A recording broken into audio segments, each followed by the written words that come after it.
Hi mga May, first day of play school nga pala ngayon ni Margo. At sobrang excited na nga niya. O diba kitang-kita sa mukha, nagmumuryot na kanina pa niya gustong umalis pero hindi pa nga pwede. Kasi nga sobrang aga pa, 10:45 AM pa yung pasok niya pero 10 AM pa lang. Bis na kaming mag-ina. O diba sobrang excited, 10 to 15 minutes away lang naman yung school niya. At dito nga nag-iintay kami ng Grab. Nag-Grab na kasi ako para naman fresh pagdating namin sa school. At malapit na nga kami nung kinakabahan na nga ako kasi baka hindi pumasok mag-isa si Margo sa school or sa room. Kasi hindi na pwedeng pumasok ang parents hanggang labas na lang. Pero hindi, sobrang galing talaga niya. Napahanga niya talaga ako. Good job anak.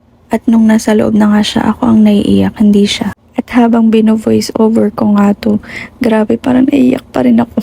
Parang nare-realize ko, big girl na talaga siya. O diba may realization pa, 1 hour and 30 minutes lang naman kaming maghihiwalay ng anak ko. Sobrang OA ka. But I'm so proud natapos na yung class nang hindi umiiyak.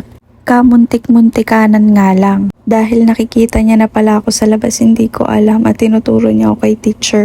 Sabi ni teacher ay yung teary-eyed daw si baby.